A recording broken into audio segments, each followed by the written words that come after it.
Hello everyone, I am Niharika John Mehra and welcome to the English Workbook. In this video today, I am going to take a short interview of someone who has cleared SBI PO. तो ये मेरे student Dipankar हैं जो थोड़ी देर में हमसे जुड़ने वाले हैं. Before we go ahead, make sure to like and share the video. Do subscribe the channel and hit the bell icon ताकि आपको अपडेट मिलती रही. I hope कि इनकी जर्नी, इनके एक्सपीरियंस को सुनने के बाद आप में से बहुत सारे एस्पिरेंट्स मोटिवेट हो जाएंगे और ज्यादा अपनी पढ़ाई पर ध्यान देंगे and you can even relate to many things जो वो मेंशन करने वाले हैं. So let's welcome him. आज जो टॉपर हमारे साथ है जिन्होंने SBI PO क्रैक करा है, ही इज दीपांकर और वो इस समय हमारे साथ जुड़ चुके हैं. Hi Dipankar, how are you? Hello, ma'am. I'm fine, ma'am. How about you? I am doing fine, thank you so much. Congratulations, आपने SBI PO क्लियर कर लिया है. Thank you, ma'am. Thank you so much, ma'am. Okay so हम आपकी journey जानना चाहते हैं. I want कि मेरे व्यूअर्स जाने कि आपने कैसे प्रिपरेशन करी है, कैसी जर्नी रही. तो मैं आपसे कुछ क्वेश्चंस पूछूंगी and feel free to answer in the manner जो आपने एक्चुअली फॉलो करा है. सो सबसे पहले तो हम जानना चाहते हैं कि आपकी ये बैंक एग्जाम की प्रिपरेशन शुरू कब हुई, when you decided? Ma'am, actually, it was the time October 2019. तो मैम एक्चुअली वहाँ पे क्या हुआ था कि मैं पहले गेट एग्ज़ाम की प्रिपरेशन कर रहा था. देन मैम उसके बाद मैंने बैंक एग्ज़ाम की तरफ मूव किया अक्टूबर 2019 में. देन मैंने IBPS PO का फर्स्ट. तो मैम उसमें क्या हुआ था, इंटरव्यू स्टेज तक क्वालिफाई होता है लेकिन मैम फाइनल लिस्ट में नाम नहीं था मेरा लिस्ट में. I was not selected in the final list. जैसे अब लॉकडाउन हो गया उसके बाद तो फिर मैंने लॉकडाउन में थोड़ी सी मेहनत की. Then I gave my SBI PO attempt 2020 examination and then ma'am अब हो गया फाइनली SBI PO में. Okay, great.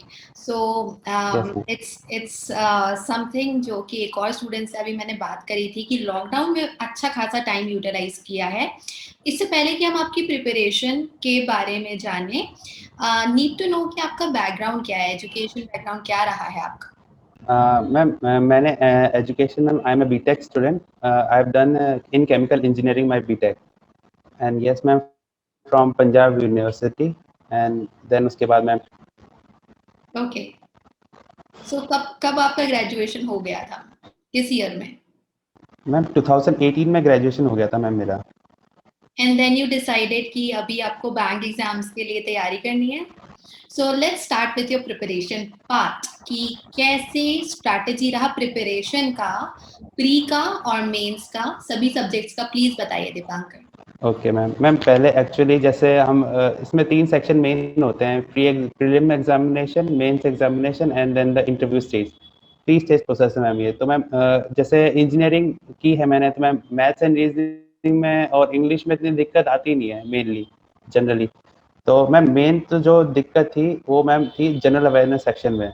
मैम वो तो मतलब आप मान लो कि इंजीनियर को कभी याद होती ही नहीं है. रटना तो मतलब हो ही नहीं पाता है इंजीनियरिंग ग्रेजुएट के लिए. तो उससे मैं क्या है मैम, उस पे बहुत ज़्यादा फोकस था मेरा कि जनरल अवेयरनेस सेक्शन कैसे ना कैसे मैं स्ट्रॉन्ग करूं, क्योंकि मैम वही मेरा वो था, बैकड्रॉप था पूरी प्रिपरेशन जर्नी में. और यस मैम फिर उसके बाद जैसे मॉक्स पे ज़्यादा रिलाई किया मैंने. मॉक्स पे बहुत ज़्यादा मॉक्स देता था. फिर देन मैम मैंने जैसे फर्स्ट अटेम्प्ट देने के बाद IBPS PO का तो मेरा मैम हुआ नहीं था फाइनल सिलेक्शन. देन मैंने इन अप्रैल 2020 लॉकडाउन से जस्ट वो इनिशिएशन जब हुआ था मैम लॉकडाउन को, उससे जस्ट पहले ही सब्सक्राइब कर लिया था. देन मैम उससे थोड़ी सी और स्ट्रेटेजी गेन की इंग्लिश में. जैसे कैसे मैम जैसे आपसे वीडियोस देखे आपके वहाँ पे, फिर देखा कि कैसे हाँ शॉर्ट टाइम में पैराजम स्ट्रेटेजी कैसे मेंटेन करें, क्योंकि मैम इंग्लिश भी एक बहुत अच्छा पार्ट होता है mains examination. I think 40 marks का तो सीधा सीधा ऑब्जेक्टिव आता है and then ma'am 35 to 50 marks का मैम वो पूरा आता है आपका डिस्क्रिप्टिव. तो इंग्लिश मैम बहुत बड़ा चंक है एक इसमें मेंस एग्जामिनेशन में स्कोर करने. फोकस और बढ़ाया वहाँ से मार्क्स कैसे उठा सकें. देन मैम बाकी फिर जैसे मैथ्स के लिए आशीष अरोड़ा सर है अनअकैडमी में, उनको फॉलो किया डिलीजेंटली. एंड हाँ मैम शॉर्टकट सीखी, काफ़ी ज़्यादा उनसे सीखा. एंड मैम रीजनिंग के लिए अंकुश लांबा सर है, उनसे प्रिपरेशन स्ट्रेटजी वगैरह देखी उनसे. फिर मैम यस फाइनली फिर वो जीके का पार्ट मैंने इधर उधर से रीड करके रिसर्च करके वो थोड़ा सा स्ट्रॉन्ग किया मैम. उसमें काफ़ी टाइम लग गया मेरे को और यस मैम उसने स्ट्रॉन्ग करके फिर बाकी मैंने मेंस एग्जामिनेशन दिया था, वो मैम क्रैक हो गया था मेरा ओके, फिर ओके, फाइनली एसबीआई की। और ग्रेट। स्ट्रैटेजी मैम यही थी कि जैसे आप थ्योरी पढ़िए और बस आप मॉक से प्रैक्टिस करिए। ओके, ओके, तो आप थ्योरी से भागे नहीं। बहुत सारे यस मैम। स्टूडेंट्स को लगता है कि theory is like boring and हाँ इतनी इंटरेस्टिंग नहीं हो पाती क्योंकि by name it is theory. लेकिन अगर हम उससे एस्केप करेंगे तो आई डोंट थिंक इतना कंपटीशन जो आज के टाइम यस पर मैम। है, हम किसी भी एक चीज से, एक टॉपिक से एस्केप कर सकते हैं। That's great. आपने मेंस और प्री की तैयारी साथ साथ करी है दीपांकर, और you waited for some time और फिर आपने यस मैम। आपके मेंस की तैयारी करी? मैम एक्चुअली क्या मैम जीके से बहुत भागता था मैं, जनरल अवेयरनेस से इनिशियली। और फिर जब आईबीपीएस का जब एनालिसिस किया मैंने, कहा मैं लैग करा, तो मैम वो जीके ही था जहाँ में मैंने लैग करा था, क्योंकि मेंस में थोड़े बहुत अगर अच्छे नंबर होते तो या मैं अपना वो लिस्ट में नाम देख सकता था, लिस्ट में रोल नंबर आ सकता था। तो मैम यस मैम उसके बाद फिर मैंने फोकस थोड़ा सा अच्छा सा जीए पे किया एंड यस मैम आगे फिर हो गया। ओके, ओके, कैसे बनाए आपने जीए के notes? Any specific pattern? Ma'am GA GA के नोट जैसे मैम काफ़ी सारी जो न्यूज़पेपर हो, पहले तो मैम बेसिक्स तो मैंने ना न्यूज़पेपर को मैं जनरल अवेयरनेस के क्वेश्चंस उठाता था कि मैम उससे काफ़ी क्या जैसे इंग्लिश सेक्शन में भी काफ़ी हेल्प हो जाती थी कि अपना आप कैसे मतलब अपना रीडिंग कॉम्प्रिहेंशन वगैरह वो कैसे कर सकते हैं। और उसमें काफ़ी जैसे चीज़ें होती हैं सेक्शन में न्यूज़ करंट में क्या क्या होता था, तो वो मैम काफ़ी सारी हेल्प मिली। हाँ मैम, जैसे न्यूज़पेपर मैम एक बहुत इंपॉर्टेंट पार्ट होता है मैम इसकी बैंक एग्जाम की प्रिपरेशन की जर्नी का। उसमें मैम जैसे जनरल मैंने सेक्शन मैंने पहले मेंशन किया था कि मैम थोड़ा सा वीक था मेरा, तो उसमें मैम पकड़ बनाने के लिए डेली के करंट अफेयर्स में लिखता था, नोट डाउन करता था, उसमें पेन से हाईलाइट भी करता था, जिससे मैम क्या होता था कि आप अपने इंग्लिश कॉम्प्रिहेंशन में भी काफ़ी हेल्प हो जाती थी उसको। जैसे अभी आरसीज आते हैं, पैराजम्बल्स आते हैं, उसमें क्लोज टेस्ट आते हैं, तो उसको मैम काफ़ी कॉम्प्रिहेंड करने में ईजी हो जाता है, ईजी वे में आप कर सकते हो। तो एक तो मैम वो इंग्लिश सेक्शन हो गया, दूसरा मैम अपना जनरल अवेयरनेस साथ साथ में हो रहा है। तो मैम न्यूज़पेपर रीडिंग मैम बिल्कुल मस्ट होनी चाहिए एक बैंकिंग एस्पायरेंट के लिए, जिससे आगे फर्दर एग्जाम में अपन क्रैक कर सकते हैं, ईजी हो जाता है मैम काफ़ी task. Okay, okay. So what about descriptive? Descriptive बहुत इंपॉर्टेंट पार्ट है जो कि क्लैरिकल और ऑफ कोर्स असिस्टेंट लेवल पे तो नहीं है, बट देन स्पेशली ऐसे लोग जो कि पीओ को बहुत ही शिद्दत से टारगेट कर रहे हैं, for them it is very important कि हम डिस्क्रिप्टिव करें, और जो उसमें ऑप्शन नहीं होता, इंग्लिश में देना पड़ता है। आपकी कैसी प्रिपरेशन रही उसके लिए, क्या करते थे आप? यस मैम, जैसे कि आपने कहा मैम पीओ में एक होता है, तो मैम पीओ इसलिए अगर किसी की इंग्लिश स्ट्रॉन्ग है तो मैम पीओ काफ़ी ज़्यादा आसान हो जाता है डिस्क्रिप्टिव क्रैक करना। तो डिस्क्रिप्टिव के से पीओ क्रैक करना काफ़ी ईजी हो जाता है। तो यस मैम उसके लिए भी न्यूज़पेपर रीडिंग थी। बाकी मैम आपका जो सेशन थे, आपके जो अनअकैडमी में सेशंस थे मैम, उसको फॉलो किया था कि हाँ भाई एक सेट पैटर्न में पता लग जाता है कि जैसे आप लोग भी बताते हो कि ऐसे में इंट्रोडक्शन कैसा होता है, बॉडी कैसी होती है, कंक्लूजन कैसे लिखना है, एंड देन मैम लेटर के फॉर्मेट्स वगैरह कैसे होते हैं। और मैम प्रीसिज राइटिंग वैसे जनरली बैंक में आता नहीं है, लेकिन काफ़ी एग्जाम में आजकल प्रेसी राइटिंग भी आने लग गया है। तो यस मैम उसके लिए भी कंटेंट अवेलेबल है अनअकैडमी में, आपके कोर्स वगैरह में, तो वहाँ से ले सकता है कोई भी बच्चा, आराम से देख सकता है। और नहीं तो मैम न्यूज़पेपर रीडिंग से तो काफ़ी बेनिफिट होता ही है। तो यस मैम उसको फोकस करके मैंने डिस्क्रिप्टिव अपना स्ट्रॉन्ग किया था। और हाँ मैम फिर काफ़ी स्कोर अच्छा हो जाता है मैम उससे पीओ एग्जाम्स में, अगर कोई ऐसे अपना पीओ टारगेट कर रहा है तो। क्लैरिकल में मैम हाँ जैसे कि वो होता नहीं है, लेकिन ठीक है आप उसको प्रिपेयर कर सकते हैं अपने पीओ एग्जाम्स के लिए डिस्क्रिप्टिव को। लेकिन मैम उसके लिए भी डेली प्रैक्टिस चाहिए होती है, अगर डेली नहीं करोगे तो यस मैम कहीं लैग कर जाएंगे। करते थे? कॉपी पे लिख के करते थे या फिर लैपटॉप कंप्यूटर पे? कैसे, कितनी प्रैक्टिस करते थे आप ऐसे की और लेटर की?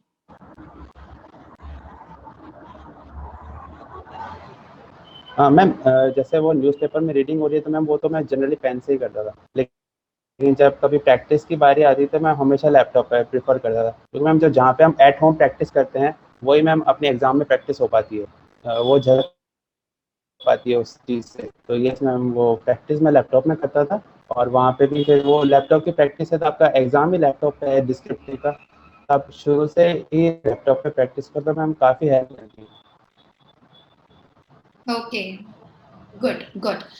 We really want to know from you, पहला इम्पोर्टेंट क्वेश्चन, कि आपने मॉक्स कौन कौन से दिए और आप मॉक्स कैसे करते थे, एनालिसिस कैसे करते थे? तो पहले तो इसका आंसर दीजिए दीपांकर।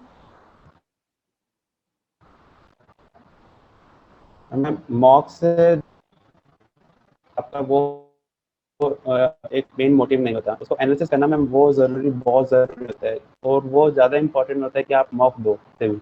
आप चाहे से मैम 5 मॉक्स अटेम्प्ट कीजिए एग्जाम से पहले, लेकिन उसको अगर अच्छे से अटेम्प्ट नहीं अगर अच्छे से एनालिसिस कर लिया आपने, तो मैम आपको काफ़ी एज मिल जाती है एग्जामिनेशन में। लेकिन अगर मैम आप जहाँ 20 मॉक अटेम्प्ट कर रहे हो और एक का भी एनालिसिस नहीं किया, तो मैम वो आपके मार्क्स डाउन भी कर लेते हैं। तो analysis ma'am most important part है एक मॉक का। आप उसको अटेम्प्ट करिए और एनालिसिस करिए कि आपको कहाँ लैग करना है, कहाँ पे मेरे को लग रहा है कि स्पीड बढ़ानी है, कहाँ पे मेरे को और प्रैक्टिस की ज़रूरत है, कहाँ पे अच्छे से शॉर्ट ट्रिक्स या कंसेप्ट मैं यूज़ कर सकता हूँ। तो मैम वो काफ़ी इंपॉर्टेंट रहता है एनालिसिस करना। एनालिसिस करके मैं फिर आप उसको री-अटेम्प्ट दीजिए, कैसे भी दूसरा मॉक अटेम्प्ट कीजिए, लेकिन एनालिसिस बहुत मेन होता है मैम। और साथ-साथ में जैसे क्विज़ेज़ वगैरह भी आप लगा सकते हैं, जो सेक्शन वाइज़ क्विज़ेज़ होती है, अगर आपका कोई पर्टिकुलर सेक्शन वीक है तो ma'am. Yes ma'am. Okay okay, very important part, interview कैसा रहा दीपांकर? और was this your first interview? पहले तो ये मुझे बताइए, ये क्या आपका पहला इंटरव्यू था?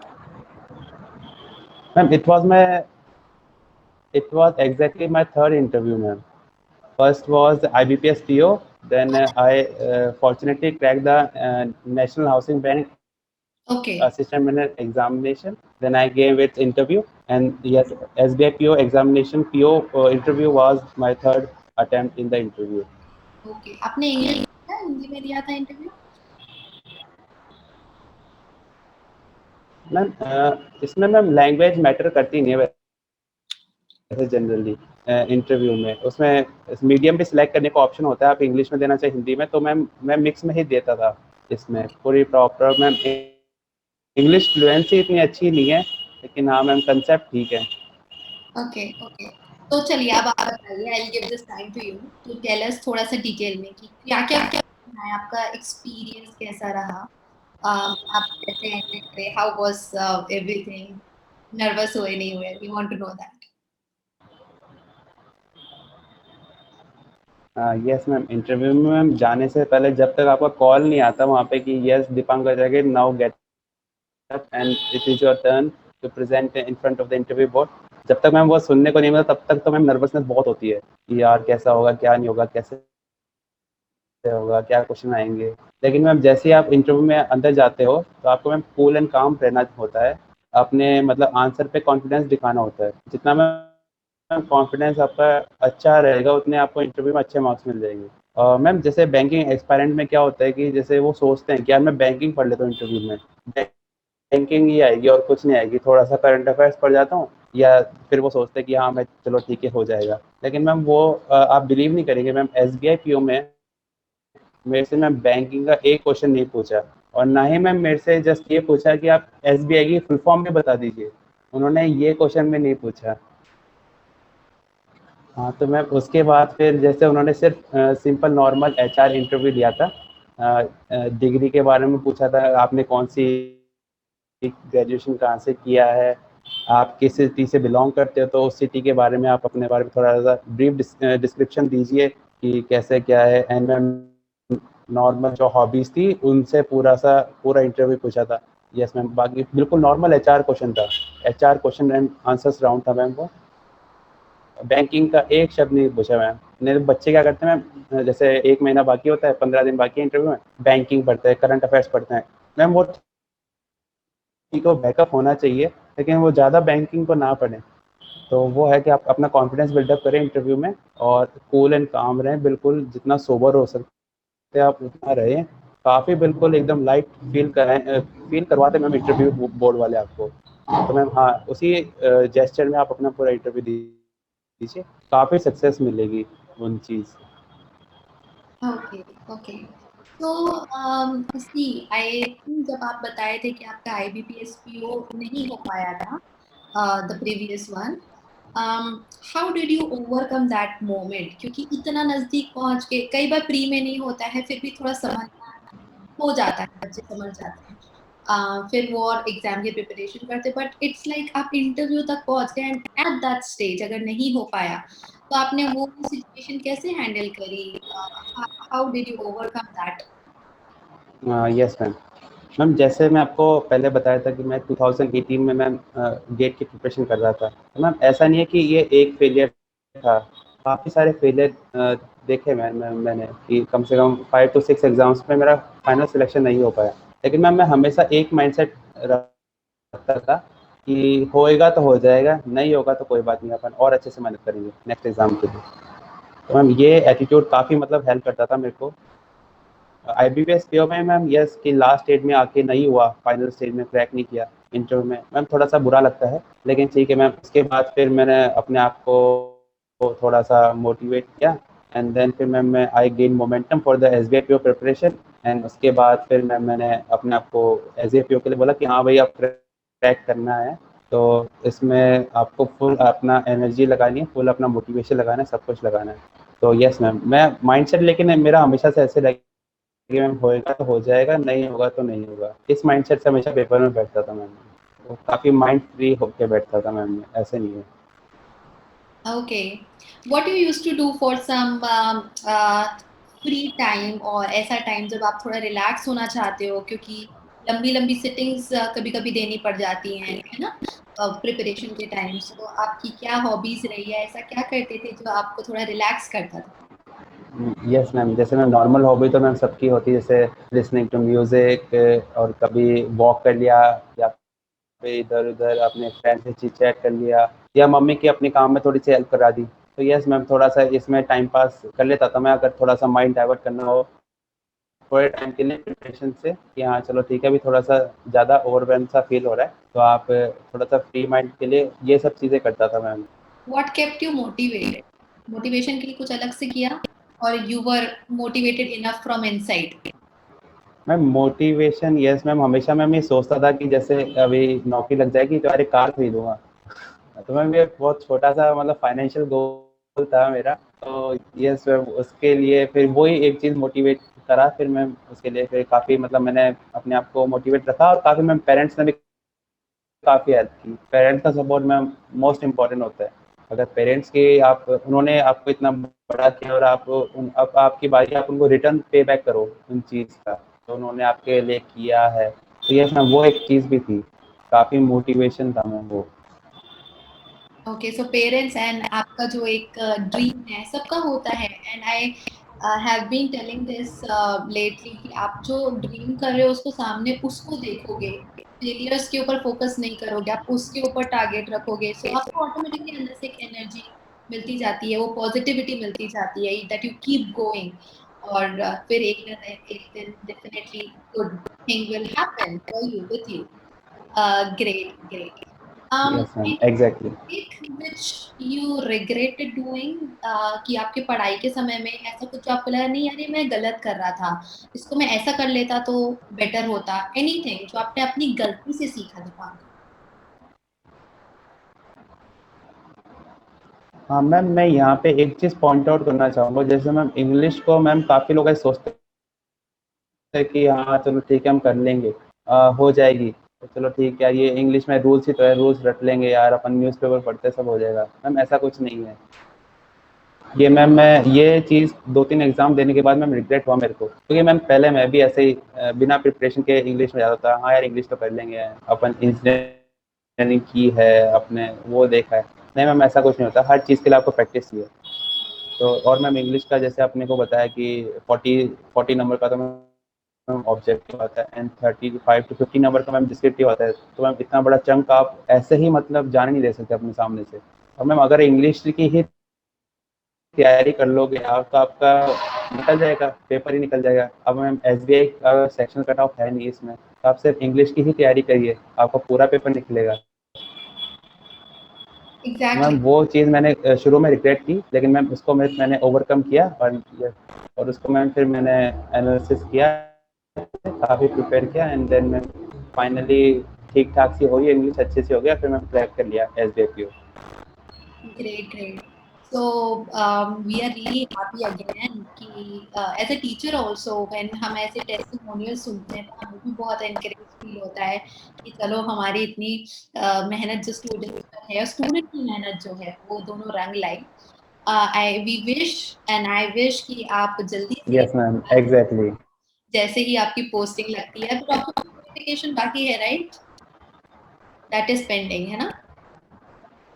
हाँ मैम, अभी डॉक्यूमेंट वेरिफिकेशन मैम 23rd को होगा, एंड मैम जहाँ तक एक्सपेक्टेड है मैम 30th मार्च को मैम पोस्टिंग भी दे देंगे ये। मैम काफ़ी फास्ट प्रोसेस हो रहा है इनका।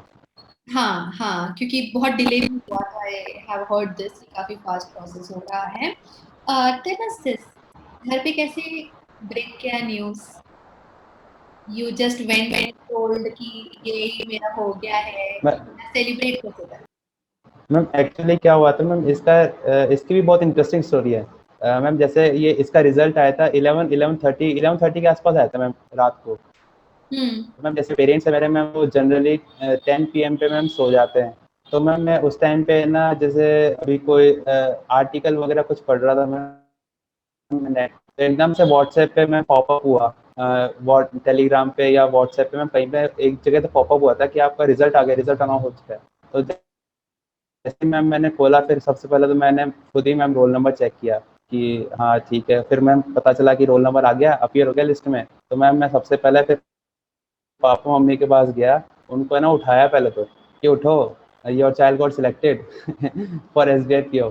एंड देन मैम उसके बाद मम्मी वगैरह, मम्मी तो मैम, मैं अगर एग्जैक्ट वर्ड बताऊँ ना, तो मैम मम्मी तो उस टाइम के लिए पागल हो गई कि यार ये क्या हो गया क्योंकि मैम वो थोड़ा सा हार्डशिप है, स्ट्रगल है वो। मम्मी, पेरेंट्स का भी होता है जितना स्टूडेंट का होता है या चाइल्ड का होता है उनके लिए। तो यस मैम, वो मम्मी काफ़ी ज़्यादा एक्साइटेड हो गई मैम, फिर पूरी रात सोई नहीं। सबसे पहले तो उन्होंने, मतलब रात को ये 11:30-12 बजे फ़ोन लगा दिए फैमिली मेंबर्स को कि my child got selected in SBIPO interview. रात को ही फ़ोन घुमा दिए। पापा तो थोड़े बहुत ज़्यादा एक्साइटेड हो गए थे पापा तो, क्योंकि मैम वही है, जैसे मैंने बताया कि हार्डशिप पेरेंट्स की तरफ से भी होती है और चाइल्ड के तरफ से भी होती है मैम, दोनों तरफ से होती है मैम। बहुत ज़्यादा खुश हो गए थे वो तो, और फिर पूरी रात में सोए नहीं दोनों ही। Okay, okay, everyone, they yes were ma'am. happy. Of course, of course. वो ना moment it counts a lot, फिर वो आप जीवन भर याद रखोगे। दो आगे आपका प्रमोशन होगा, शायद आप और भी बड़े लेवल एग्जाम दो, but this moment is so precious. उसको रिलीव करना, जब भी आपको ऐसा लगे कि हाँ यार क्या हो रहा है, you can always relive that moment. I forgot to yes ma'am. Ask, किस सिटी से है दीपांकर? मैम मैं जयपुर राजस्थान से बिलोंग करता हूँ। Okay okay okay, good good. So great, काफी अच्छा रहा, आपने बहुत सारी चीजें बताई।